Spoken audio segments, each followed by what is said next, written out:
when and where the councils are meeting, either informal or informal setting.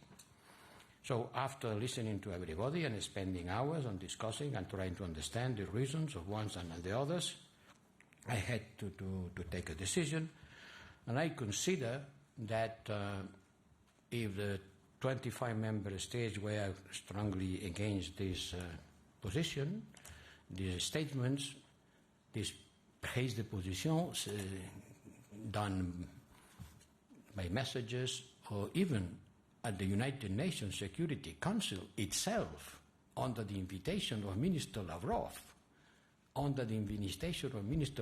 telling the EU policy is the policy of war.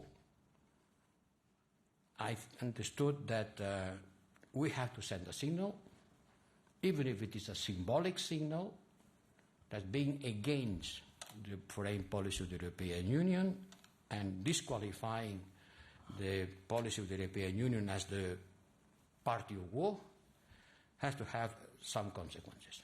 Well, formal consequences, symbolic consequences, nothing grave will happen, but I think it was much more appropriate to show this feeling and to call for the next Foreign and Defense Council meetings, informal, in Brussels, when we come back from holidays.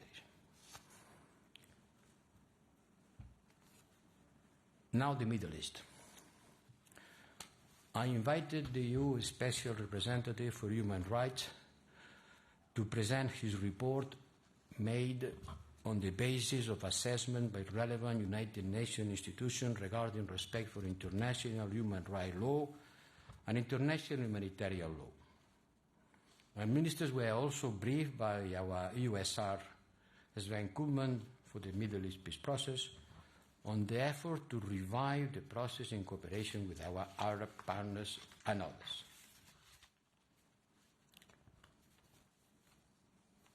After nearly 10 months, 290 days, the war in Gaza continues raging, and we witness new forced evacuation of exhausted civilians.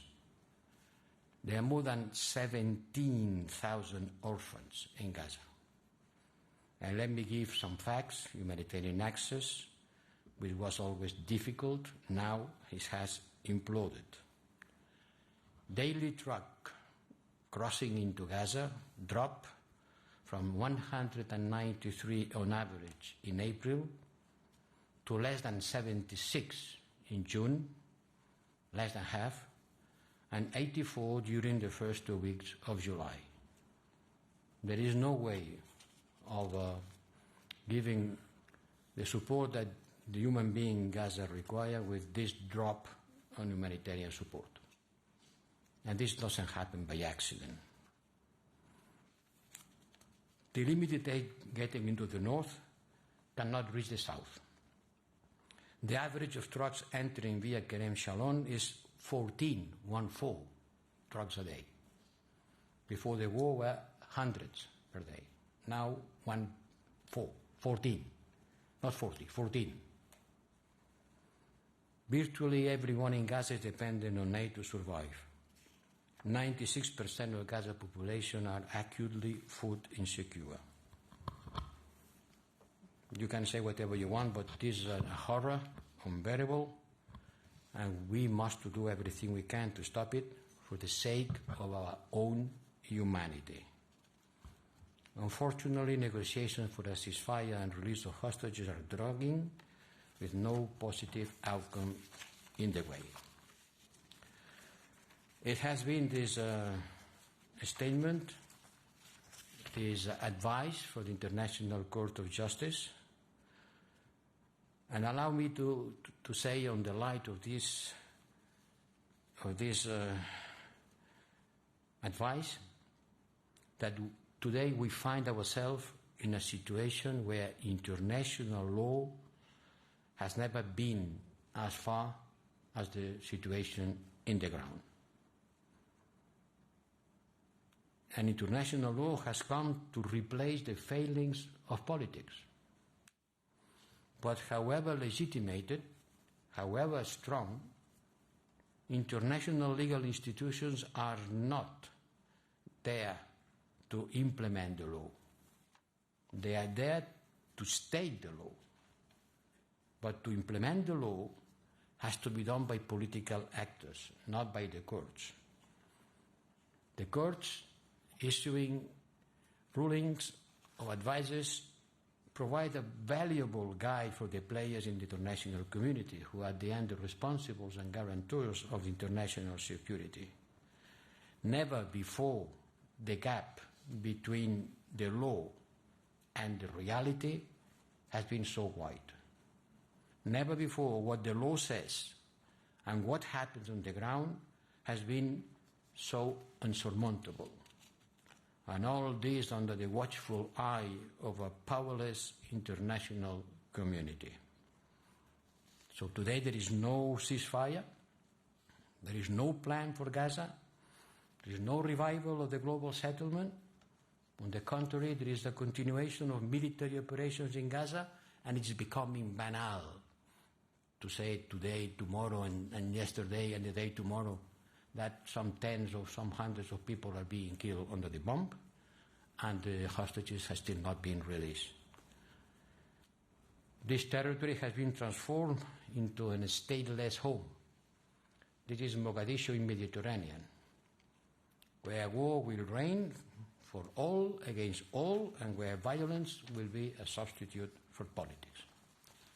We are happy to see that our European Investment Bank will support the Palestinian Authority. We are happy to know that the President of the Commission presented on her speech to the Parliament a plan to support the Palestinian Authority in order to boost also their reforms, but we need to act quickly if we want to avoid a whole catastrophe this summer.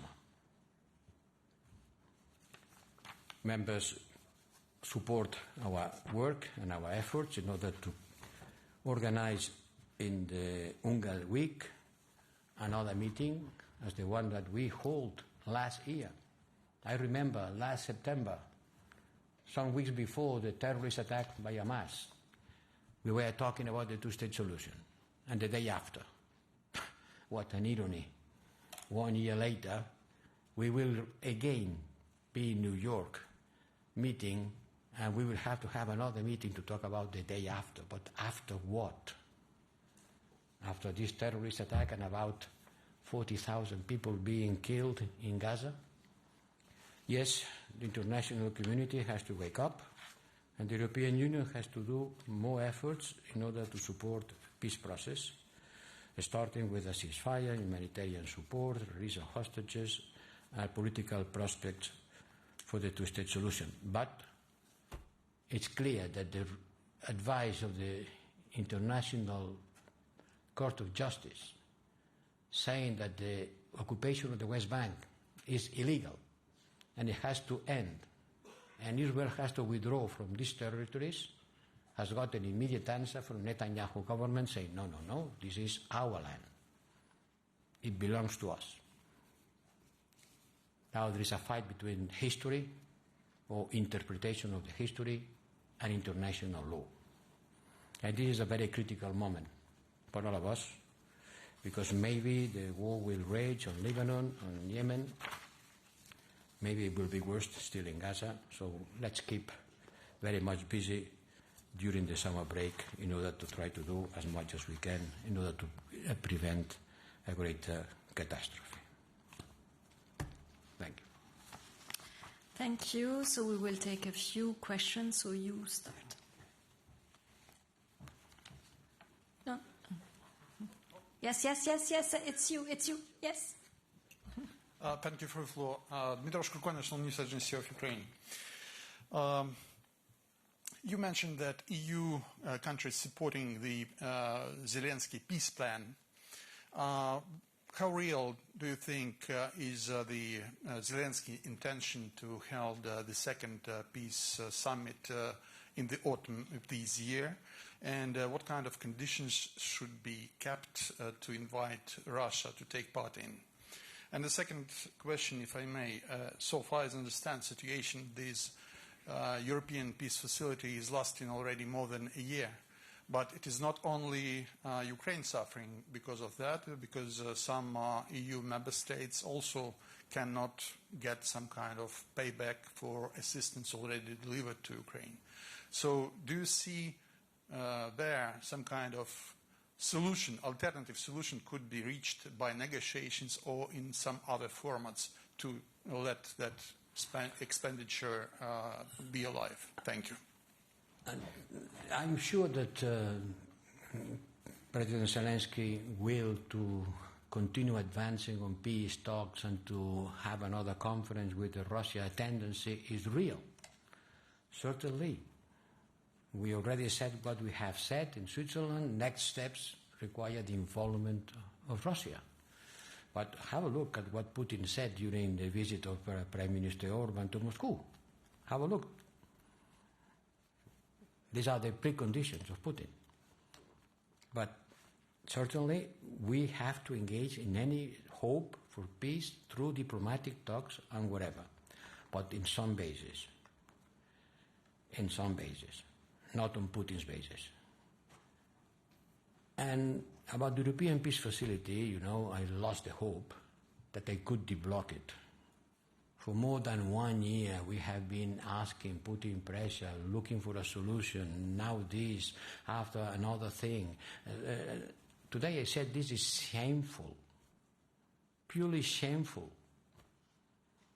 And not because we are not able to provide military support to Ukraine, because this money has to be paid to the member states, because member states already provide this military support, and Ukraine has received it. But member state has not been reimbursed. And if they are not being reimbursed by what they did in the past, they have little incentive to continue that in the future. So I don't know. I don't know how can I solve it, but today I qualify it as a shameful situation. Jorge. Hello, Jorge Liboreiro with Euronews. 2 questions for you, High Representative. The first one is you invoked this article on loyal cooperation between member states. Do you think Hungary has already breached this article, that there's a legal breach in its activities? And second, besides this boycott of the Gimnich meeting that you just explained, do you envision any other measures to ensure the Hungarian presidency doesn't continue disrupting EU unity with the self-proclaimed peace mission? Thank you so much. First, I refuse the word boycotting. The informal meeting will take place, and Hungary will be sitting there, be it in Budapest, be it in Brussels, or be it somewhere else. By the way, it has been some proposal to hold a meeting somewhere else that were rejected. So no boycott at all. Simply, one meeting, instead of taking place here, will take place there. But the meeting will work, as always, with the full participation of all member states, including the one who holds the rotatory presidency. So this is a symbolic measure. This is not a court decision. By the way, it's difficult a court decision because you know that the Court of Justice of the European Union, the European Court of Justice, has no competence on foreign policy. So this is an article that has more a political reading. And for me, it's clear that what has happened belongs to the realm of a lack of loyal cooperation. Noureddin. Mr. Borrell, you have, regarding the Yubam Rafah mission, did you get today the political green light from the Council? And have a second, more clarification about the discussion with the President of the European Investment Bank and the possible support to the Palestinian Authority.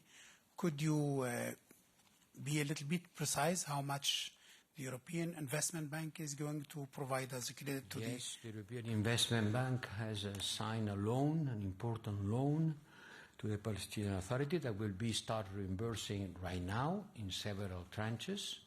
which is about a little less than 200 million euros.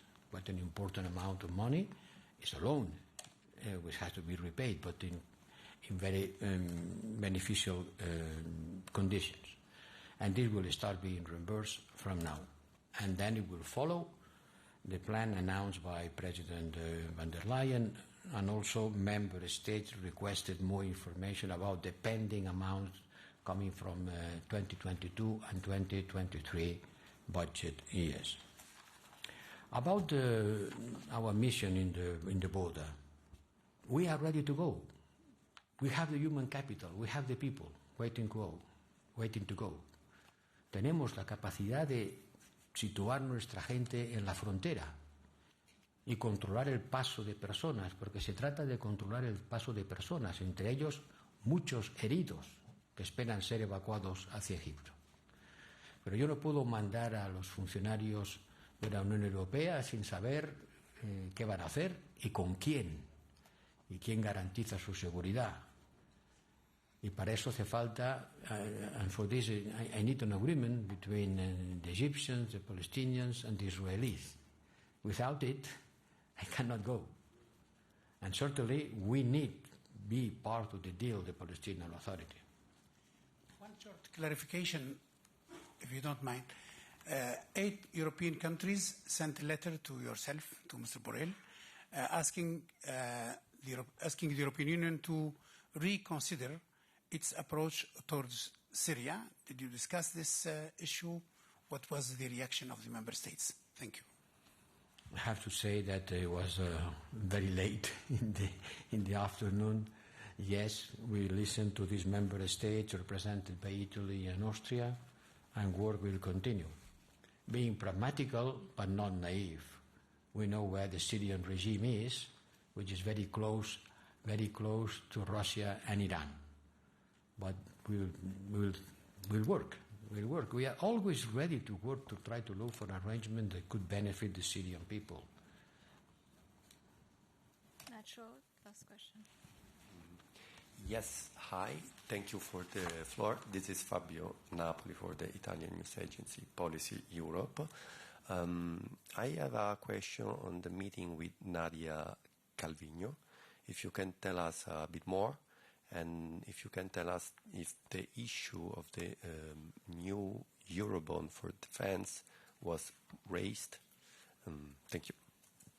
Well, it's not the chair, the president of the European Investment Bank who will take the decision of issuing Eurobonds. No, this was not discussed because it was not neither the moment, neither the actor. The issuing of debt to finance the defense effort is something that belongs to the member states, not to the European Investment Bank. Okay, and then the last question to a lady, it's Camille Cerise. Merci. Camille Cerise de l'Agence Europe. J'avais une question. Vous dites que le droit international et la vérité n'ont jamais été aussi éloignés l'une de l'autre. Et la réalité, sur la réalité, pardon. Que peut faire l'Union européenne pour diminuer cet écart entre la réalité et le droit international? Merci. Malheureusement, comme vous savez, on a un certain nombre de divisions, de points de vue différents parmi les États membres. Et ça, évidemment, ça ne nous aide pas à être un acteur fondamental. Mais on va continuer à faire ce qu'on est en train de faire. Et c'est pas peu. Continuer à donner de l'aide humanitaire, continuer à mettre de la pression politique sur tout le monde, sur le gouvernement israélien aussi, et regarder de près quelles sont les sanctions qu'on peut prendre. On en a déjà pris la semaine dernière contre un certain nombre de violent settlers. Rien n'est exclu qu'on ne puisse pas en faire d'autres, des sanctions. Si ça continue comme ça, la situation au West Bank est explosive. Et là, il y a quand même des gens qui agissent et des gens qui les poussent à agir. Il ne faut qu'écouter ce que certains ministres du gouvernement Netanyahou disent à propos de qu'est-ce qu'il faut faire dans les West Bank. Donc, il faut rester surveillant, il faut à nouveau appliquer des sanctions. Oui, s'il le faut, on le fera.